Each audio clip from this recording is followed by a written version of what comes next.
says he is saddened and shocked that someone who I trusted has done this, that Ipe lied to him. It's all a lie in terms of what he did. He stole money out of his account. According to Ohtani, the first time I knew about Ipe's gambling was after the first game in Korea when we had a team meeting in the clubhouse. So apparently he doesn't read ESPN.com. Well, there was a giant recap that I went up sometime late last week. I had it saved and I finally got around to reading it today. And essentially what was said in that, and it was the title was Inside the Evolving Story of What Happened with Ohtani and His Interpreter, is that eventually it gets into the locker room and the interpreter goes, or the organization, whoever it was, they told the entire team about it. And yeah, so that's what they're saying. That was when he learned about it. And it was after that game. It was after that first game of the entire season, which was like right when the story was breaking. Yeah. John, is your story? The story broke before the game, didn't it? No, it broke after the game. It broke after the first game, because remember there's that video, which now kind of famous video of them like laughing in the dugout, but it wasn't until after that game, because that what happened. Day did we talk about it here on the We talked about it on. It was Wednesday. Was it Wednesday? It yeah. was Wednesday. So it was during Dumb Debates. But the season had started that morning. Yes. Yeah. So it started Wednesday morning. Yeah. All right. So I'm getting my timetable all messed up. Is your poop detector going off though with this thing, man? Well, of course it is. What do you? Of course it is. What do we think happened because here? None of this makes a whole lot of sense, right? Yeah. I mean, the fact that there was going to be a story, and then the interpreter was asked by ESPN, "Hey, are you being told to change the story?" And or did you ever? I'm trying to remember the question that they refused to answer. Oh, what was it? It was at the end who refused to answer? That the interpreter, that Ipe refused to answer after everything got shut down, right? Mm-hmm. So everything was getting shut down. They weren't going to go with the story, and I'm trying to remember the exact nature of the question. I thought it was essentially no, and then he's like, everything I did, it was all me. They didn't have anything to do with it. Oh, okay, that was it. The question was, are you being paid to not take the fall, but are you being paid to change your story or something to that effect? Mm-hmm. And there was no response. Yeah, I mean, something. I think there's way more I'm not, to this. I'm not saying that Ohtani has a gambling problem. He's bet on baseball. By the way, he's denied that he's ever bet on baseball or had anyone bet on it for him. I'm not necessarily saying that is happening, but I think he knew more of what was going on. Yes. Than he is leading on, because the issue that makes this illegal and why it's the product of a federal investigation is that Ohtani wired the money. Yeah, he wired the money directly to the bookmaker. Unless exactly, had and it's offshore. See, yeah. So here, and so that's the part that's illegal. And so where Ohtani could get into trouble would be, I mean, let's just pretend for just a moment that this was done through a legal gambling site, like a regular, United States or whatever. And real quick, that's a great aside, John, because in California, sports betting is not legalized. Yes. Correct. It's still illegal in California. Let's say, and I get it, when it comes to, like, for example, if you bet using FanDuel, you're putting money into an account. Correct. So you do not get credit. Exactly. So it's not like one of those deals where you can, yes, you can fall behind, but it's only in money that you have already put into the account. When you bet offshore, a lot of times you can do that on credit, and then you end up owing those people. And that's what's happening here. But let's pretend for just a moment that Ohtani is just paying off a dude's gambling debts, right? Is that necessarily illegal or immoral? No. If he's helping a friend, yes. But the thing that makes this illegal is it's going through an offshore. Well, it's not offshore. It's just not legal. Well, it's in California. Yeah, it's in California. It's not offshore. And it's illegal there.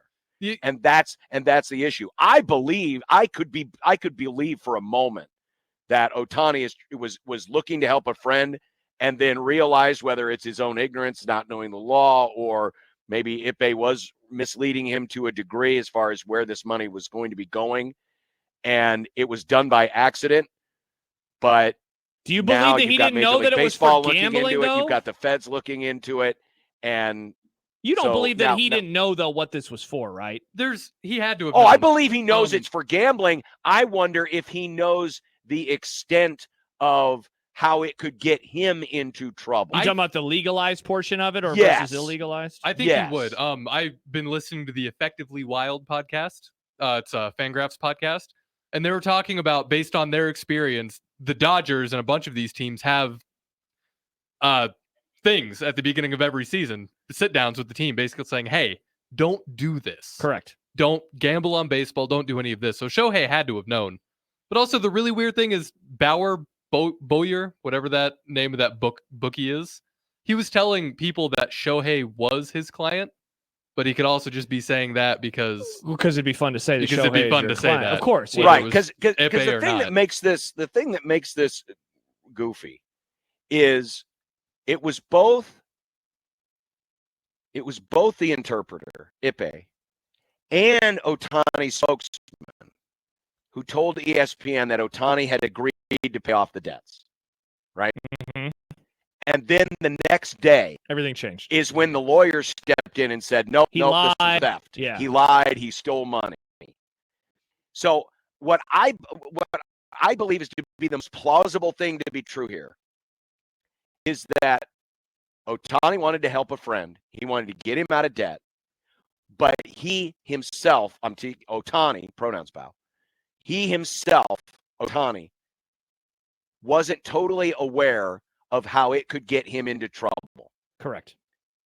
It's like loaning somebody money because they're behind on their bills, or they're behind on this, or they're behind on that. And I would understand how someone, I don't know, how old is Shohei Ohtani? 29. He's 29. I would understand how Shohei Ohtani, not from America, would not totally understand that laws are different from state to state. Oh, absolutely. And given do you think he's aware of the patchwork of gambling laws in the United States? He's probably being made aware very soon. He wasn't, but I would bet that he. But did I mean, not a lot know. of these guys, television, I'm going to take Ohtani at face value and say he's never bet on baseball. He's probably not even familiar with how it works, right? But he has no doubt that people do bet on baseball because there are ads for sports gambling all over. Sure, he knows that there's a thing called gambling. Being bombarded with all of these too has to make you think that it's okay to do, because they have ads for these in illegal states too. That's my guess. My guess is that he was helping him out, and then he realized that helping him out is illegal from the standpoint of sports betting in California. Right. And suddenly he is trying to walk it back. Whereas, that would get him in trouble, at face value, yes, that's illegal. But I feel like the changes to the story on a day-by-day basis is actually what is bringing about more of the conspiratorial discussion about. Sure. If the story, it's not the story itself, it's the cover-up. Correct. Yeah. And I think there is an element of cover-up here, and cover-up doesn't always have to mean covering up illegal activities or immoral activities. It could be covering up to save face. Correct. And I think that's what he's doing right now, which is making it more uncomfortable, I think, the longer that this lasts. And now Major League Baseball's opened up an investigation into the matter, and so who knows where it's going to go from Andrew here. Marchand just tweeted, and he's of The Athletic now. He says, Ohtani is either the biggest victim ever and got totally screwed, or he's going for it. And see, I tend to think, it's going to be somewhere in the middle, but I do not think that the truth is totally out there right now. I do not think that he is being truthful. I don't think that a whole lot of people are being truthful. And the reason I think that is because the stories have changed 8 times since it initially broke last Wednesday. And his interpreter sat down with an ESPN reporter for 90 minutes and gave his side of the story. And then the next day they were like, never mind, that's not true. I don't buy that. Do you think anything will come out of this? Because the rules for this is, with situations like this, it's handled at the discretion of the commissioner. Do you think Rob Manfred will risk banning Shohei? No, he's not going to ban him. Or what? Suspend him? He didn't do it unless he bet on baseball. He didn't do anything wrong inside of baseball. There is, because 2015, dude was caught for gambling on other sports that weren't baseball, and he just got suspended for a few games. Now, that was a different time, though. True. That was a much different time. Gambling was not legalized outside of Vegas in 2015. So I don't want to say there's no precedent, but there's no precedent in this era of professional sports. That makes sense. The thing that makes this a little bit different is it's Major League Baseball versus the NFL. Major League Baseball has a much stronger players union, and there are ways you can. It's easier to avoid the Roger Goodell hammer, if you will. The commissioner has a lot more leeway when it comes to things in the NFL versus Major League Baseball. And again, it goes back to the strength of the players union, what's been collectively bargained. I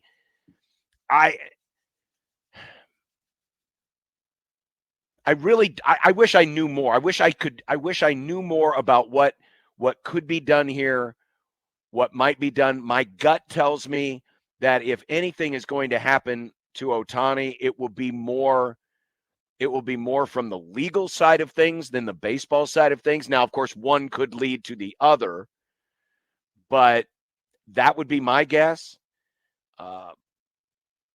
Again, it's what's interesting too, John? It's when you try to cover up things where you get into more trouble than just being open and honest. I think if my theory is correct, and Ohtani was just ignorant of how these things work and would have said as much, I don't think we would be talking right now about this. Mm-hmm. Or we'd be talking about it less, or it wouldn't have required a statement like today. If my theory is right, and that Ohtani was just, he wanted to help a friend, wasn't sure about the legalities, said, oh, sure, I'll wire the money, man, whatever, and didn't realize that that was a no-no. If he would just say, hey, man, I didn't know. He's gone too far, though, now. He's essentially accusing his former friend of stealing from him. Sure. Right? But now the friend, he backtracked his story. And remember, he was asked by ESPN, hey, are you being told to say this? Are you being, paid to say this? He wouldn't respond to ESPN's response to that question after he responded to several others. Yeah, the hard part about it, too, is, and I don't know, I guess, what the Dodgers' role in this should be moving forward. But, I mean, the fact that he's not opening up to questions makes it really difficult. And the fact that there needs to be a translator to have the questions in the first place when you have them also makes this difficult.